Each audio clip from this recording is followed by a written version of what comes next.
মিয়া খেদা অভিযান বন্ধ কৰক। কিমান মিয়া খেদিব আপোনালোকে? অসমৰ যদি আপোনালোকে চাই উজনি অসমৰ ক'ৰবাত আৰক্ষী থানাত মিয়াই কাম কৰি আছে, ক'ৰবাত উপায়ুক্তৰ কাৰ্যালয়ত মিয়াই কাম কৰি আছে। গতিকে মিয়া খেদাৰ নামত এই নাটক বন্ধ কৰিব লাগে। উলেমা কাউন্সিল অফ অসমে এই স্পষ্ট বাৰ্তা প্ৰেৰণ কৰিছে মিয়া খেদা প্ৰতিটো দল সংগঠনক। উজনি অসমত বৰ্তমান এক আন্দোলন আৰম্ভ হৈছে। সেই আন্দোলনৰ নাম দিয়া হৈছে মিয়া হটাও আন্দোলন। এই মিয়া হটাও আন্দোলনৰ জৰিয়তে যিসকল লোকে অবৈধভাৱে উজনি অসম বেদখল কৰি আছে বা যিসকল লোক সন্দেহযুক্ত সেইসকল লোকক উজনি অসম ত্যাগ কৰিবৰ বাবে কোৱা হৈছে চিতু বৰুৱা বা শৃংখল চলিহাৰ দলৰ ফালৰ পৰা। এই বিষয়টোৱে এতিয়া চাৰিওফালে বিশেষ চৰ্চা লাভ কৰিছে। কি ৰাজনৈতিক ক্ষেত্ৰ, কি সাংস্কৃতিক ক্ষেত্ৰ, সকলোৰে ক্ষেত্ৰখনৰ লোকসকলে এই সন্দৰ্ভত প্ৰতিক্ৰিয়া প্ৰকাশ কৰিছে। তাৰ মাজতে উলেমা কাউন্সিল অফ আছামৰ ফালৰ পৰা আহিছে প্ৰতিক্ৰিয়া যে আপোনালোকে মিয়া বুলি আচলতে কাক কয়? আপোনালোকে সন্দেহযুক্ত নাগৰিক বুলি আচলতে কাক বুজাব বিচাৰে? আপোনালোকে কাক খেদিব বিচাৰিছে? এইবোৰ নাটক বন্ধ কৰাটো দৰকাৰ। উলেমা কাউন্সিল অফ আছামৰ স্পষ্ট মন্তব্য যে উপায়ুক্তৰ কাৰ্যালয়ত গ'লেও আপোনালোকে মিয়া লগ পাব, আপোনালোকে আৰক্ষী থানাত গ'লেও মিয়া লগ পাব। গতিকে সাহস আছে সেইসকলক খেদিবৰ বাবে? লৈ আহিছোঁ আন এক গুৰুত্বপূৰ্ণ খবৰ। উজনি অসমত বৰ্তমান আটাইতকৈ বেছি চৰ্চিত বিষয়টোৱে হৈছে মিয়া হটা অভিযান। অসমৰ থানাত কৰ্মৰত হৈ আছে মিয়া। গতিকে তেনে মিয়াক আপোনালোকে খেদিব পাৰিব নেকি বুলি প্ৰশ্ন উত্থাপন কৰিছে এইবাৰ উলেমা কাউন্সিল অফ আছামে। এডিচিৰ দৰে গুৰুত্বপূৰ্ণ পদত মিয়াই কাম কৰি আছে বুলিও স্পষ্টভাৱে মন্তব্য কৰিছে উলেমা কাউন্সিল অফ আছামৰ বিষয়ববীয়াই। মিয়া খেদা আন্দোলনক লৈ উলেমা কাউন্সিল অফ অসমৰ প্ৰতিক্ৰিয়া এই মুহূৰ্তত আহি পৰিছে। আমি আপোনালোকৰ বাবে লৈ আহিছোঁ এই প্ৰতিক্ৰিয়া। শীঘ্ৰেই উজনি অসমত বন্ধ কৰক মিয়া খেদা আন্দোলন বুলি ক'লে এই সংগঠনৰ লোকসকলক। আমি জনাই আছোঁ গুৰুত্বপূৰ্ণ খবৰ। সংখ্যালঘু লোকক অত্যাচাৰ কৰি আছে শৃংখল চলিহা চিতু বৰুৱাই। এই অভিযোগ উলেমা কাউন্সিল অফ অসমৰ বিষয়ববীয়াৰ। উলেমা কাউন্সিল অফ বিষয়ববীয়াই কয় যে বাংলাদেশী বুলি নিৰীহ লোকক কাঠগড়াত থিয় কৰোৱা হৈছে। গতিকে বাংলাদেশী বুলি নিৰীহ লোকক অত্যাচাৰ কৰা বন্ধ কৰক। বিধায়ক অখিল গগৈকো কটাক্ষ উলেমা কাউন্সিলৰ। বিধায়ক অখিল গগৈৰ মন্তব্য শেহতীয়া স্থিতি সন্দৰ্ভত কটাক্ষ কৰা দেখিবলৈ পোৱা গ'ল উলেমা কাউন্সিল অফ অসমৰ। মিয়াৰ বিপৰ্যয়ৰ সময়তে মৌনতা অৱলম্বন কৰিছে অখিল গগৈয়ে। অখিল গগৈ কিয় মৌনতা অৱলম্বন কৰিছে তাকে লৈ প্ৰশ্ন উত্থাপন কৰিছে। অসমৰ থানাত কৰ্মৰত হৈ আছে মিয়া। অসমত যদি ক'ৰবাত আৰক্ষী হৈ আছে, ক'ৰবাত এডিচিৰ দৰে গুৰুত্বপূৰ্ণ পদত আছে মিয়া, গতিকে তেওঁলোকক আপোনালোকে খেদিব পাৰিব জানো বুলি প্ৰশ্ন কৰিছে চিতু বৰুৱা আৰু শৃংখল চলিহাৰ দলক। মিয়া খেদা আন্দোলনক লৈ উলেমা কাউন্সিল অফ অসমে প্ৰতিক্ৰিয়া প্ৰকাশ কৰিছে। উলেমা কাউন্সিল অফ অসমে নিশাৰ ভাগত এই প্ৰতিক্ৰিয়া প্ৰকাশ কৰা দেখিবলৈ পোৱা গৈছে। শীঘ্ৰেই উজনি অসমত বন্ধ কৰক মিয়া খেদা আন্দোলন বুলি তেওঁলোকে মন্তব্য কৰিছে আৰু লগতে কৈছে যে মিয়া মানে বাংলাদেশী নহয় আৰু বাংলাদেশীৰ নাম লৈ মিয়া খেদা যি অভিযান আৰম্ভ কৰিছে সেই অভিযান বন্ধ কৰিব লাগে। অতি শীঘ্ৰেই এই বন্ধ কৰাটো অতি দৰকাৰী বুলি মন্তব্য কৰিছে। লগতে অখিল গগৈকো কটাক্ষ কৰিছে উলেমা কাউন্সিল অফ অসমৰ বিষয়ববীয়াই। কৈছে অখিল গগৈয়ে এই সময়ত যিটো সময়ত সংখ্যালঘু বা মিয়াৰ ওপৰত এনেধৰণৰ কাৰ্য চলি আছে মৌনতা কিয় অৱলম্বন কৰিছে?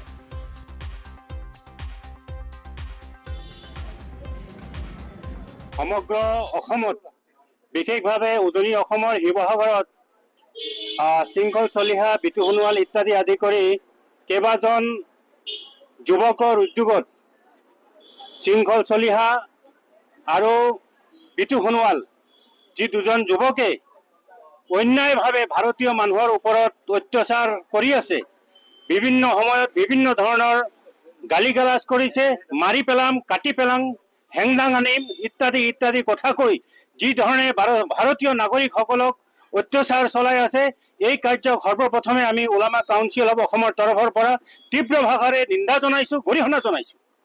ইয়াৰ লগতে আপোনালোকৰ যোগেদি মাননীয় অসমৰ মুখ্যমন্ত্ৰীক আমি জনাব বিচাৰিছোঁ যে মাননীয় মুখ্যমন্ত্ৰী গৰাকীয়ে কিয় মৌনতা অৱলম্বন কৰি আছে? ভাৰতীয় নাগৰিকক, ভাৰতৰ একোজন তেওঁলোকে নাগৰিক হয়, কোনো বাংলাদেশী নহয়, কোনো সন্দেহজনক নহয়, তথাপিও তেওঁলোকক কিয় বাংলাদেশী বুলি কৈ, তেওঁলোকক কিয় সন্দেহজনক বুলি কৈ কিয় কাঠগড়াত থিয় কৰা হৈছে, এইটোহে ৰহস্যজনক কথা। গতিকে আমি মাননীয় মুখ্যমন্ত্ৰী মহোদয়ক আমি অনুৰোধ জনাইছোঁ যে এই বিষয়টো অতি শীঘ্ৰে উপশম হোৱাকৈ মুখ্যমন্ত্ৰীয়ে ব্যৱস্থা গ্ৰহণ কৰিব লাগে। আনহাতেদি আপোনালোকে দেখিছে যে এইসকল যিসকলে শৃংখল চলিহা বা বিতু সোণোৱালে তেওঁলোকে যি ধৰণে লাচিত সেনাৰ নাম অপব্যৱহাৰ কৰি, কাৰণ মই লাচিত সেনাৰ ইতিহাসত যদি দেখা যায় যে লাচিত সেনাই কোনোদিনো নিৰীহৰ ওপৰত অত্যাচাৰ কৰা নাছিলে। লাচিত বৰফুকন এজন পৃথিৱী বিখ্যাত এজন তেখেতে আমাৰ শ্ৰদ্ধাৰ ব্যক্তি আছিলে। গতিকে সেই লাচিত সেনাৰ নামত তেওঁলোকে লাচিত সেনাৰ নামটো তেওঁলোকে কি কৰিছে তেওঁলোকে বদনামী কৰিব চেষ্টা কৰিছে। গতিকে শৃংখল চলিহা তথা যিসকলে বীৰ লাচিত সেনাৰ নামত এনেধৰণৰ অতপালি কৰি আছে, আমি অতি শীঘ্ৰে তেখেতলোকৰ এনেধৰণৰ কাৰ্যৰ পৰা আঁতৰি থাকিবৰ কাৰণে আমি ওলামা কাউন্সিলৰ ফালৰ পৰা আমি অনুৰোধ জনাইছো। ইয়াৰ লগতে অসম চৰকাৰক বা মই সেই শৃংখল চলিহা তেওঁলোকৰ বাহিনীক মই জনাব বিচাৰিছো, তোমালোকে এই অসহায় এই নিৰীহ লোকক তোমালোকে অন্যায় কৰিব পাৰিবা কেতিয়া? তোমালোকে তাত কি অকল মিয়া কি অকল সেই অসহায় নিৰীহসকল আছে নেকি? তাত অকল নিঃসহায়সকল নাই, তাত এডিচিও কিন্তু মিয়া আছে, তাত কিন্তু থানাতো কিন্তু কোনোবা ওচি কিন্তু মিয়া আছে, কোনোবা টেট মাষ্টৰ তোমাৰ তাত কি আছে শিক্ষকতা কৰি আছে, কোনোবা এগ্ৰিকালচাৰত চাকৰি কৰি আছে, বিভিন্ন বিষয় বিভিন্ন বিভাগত তেওঁলোকে কাম কাজ কৰি আছে। গতিকে এই বিষয়টো আৰু অধিক বৃদ্ধি নহবৰ কাৰণে মই অসমৰ মুখ্যমন্ত্ৰী মহোদয়ক অনুৰোধ জনাম যে অতি শীঘ্ৰে এই বস্তুটো আপোনালোকে ক্লোজ কৰিব লাগে, বন্ধ কৰিব লাগে। ভাৰতীয় নাগৰিকক দেশত শান্তি শৃংখলা বজাই ৰাখি কাম কৰিবলৈ দিব লাগে। ভাৰতীয় সংবিধানত উল্লেখ আছে যে ভাৰতৰ এগৰাকী নাগৰিকে ভাৰতৰ যিকোনো ৰাজ্যত যিকোনো দেশত যিকোনো স্থানত গৈ ৰাজ্যৰ যিকোনো জিলাত গৈ পেলাই তেওঁ স্বাধীনচিতীয়াভাৱে তেওঁ কাম কৰিব পাৰিব। গতিকে এইখিনি আপোনালোকৰ যোগেদি মুখ্যমন্ত্ৰীক আহ্বান জনাইছো যে অতি শীঘ্ৰে এই বিষয়টো উপশম ঘটাব লাগে মাননীয় মুখ্যমন্ত্ৰী মহোদয়। আৰু আমি অখিল গগৈক আমি দেখা পাইছো যে এই গোটেই খেলটো কিন্তু অখিল গগৈৰ সমষ্টিত হৈ আছে। ৰহস্যজনক ভূমিকা অখিল গগৈৰ ৰহস্যজনক ভূমিকা।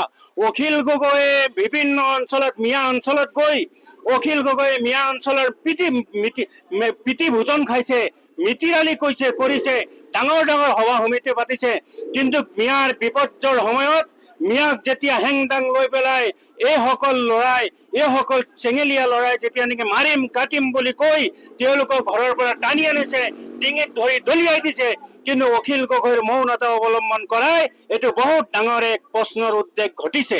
গতিকে আপোনালোকৰ যোগেদি আমি অখিল গগৈক জনাব বিচাৰিছো, আপুনি যদি সঁচাকৈ আপুনি সংখ্যালঘুৰ দৰদী হয় তেনেহলে আপুনি অহা দিনত আপুনি কালিৰ ভিতৰত শিৱসাগৰ DC অফিচৰ সন্মুখত আপুনি প্ৰতিবাদত বহক, আপুনি ধৰ্ণাত বহি যে ভাৰতীয় নাগৰিকক যিহেতু অত্যাচাৰ কৰি থকা হৈছে, ভাৰতীয় নাগৰিকৰ সুৰক্ষাৰ স্বাৰ্থত আপুনি কমচে কম আপুনি DC অফিচৰ সন্মুখত বহি আপুনি প্ৰতিবাদ কৰক আৰু আপুনি সংখ্যালঘুৰ প্ৰেমটো আপুনি তাত দেখুৱাওক। তেনেহলে আমি বুজি পাম যে সঁচাকৈ আপুনি সংখ্যালঘুৰ দৰদী হয়। আনহাতেদি আপুনি নগাঁৱত, মৰিগাঁৱত, ধুবুৰী, গোৱালপাৰা ইত্যাদি ইত্যাদি অঞ্চলত আহি আপুনি যদি যিটো নাটক দেখুৱাইছে এই নাটক কিন্তু সকলো ৰাইজে বুজি পাইছে। যদি আপুনি সঁচাকৈ সংখ্যালঘুৰ দৰদী হয় তেনেহলে সেই শিৱসাগৰত যিসকল যুৱকসকলক নিচলা অসহায় দুখীয়া একেবাৰে দুখীয়া শ্ৰেণীৰ মানুহ যিসকলে কাম কৰি আছে তেওঁলোকৰ পক্ষত আপুনি আৱাজ বুলন্দ কৰিবলৈ মই অনুৰোধ জনাইছো। সমগ্ৰ অসমত বিশেষভাৱে উজনি অসমৰ শিৱসাগৰত শৃংখল চলিহা, বিতু সোণোৱাল ইত্যাদি আদি কৰি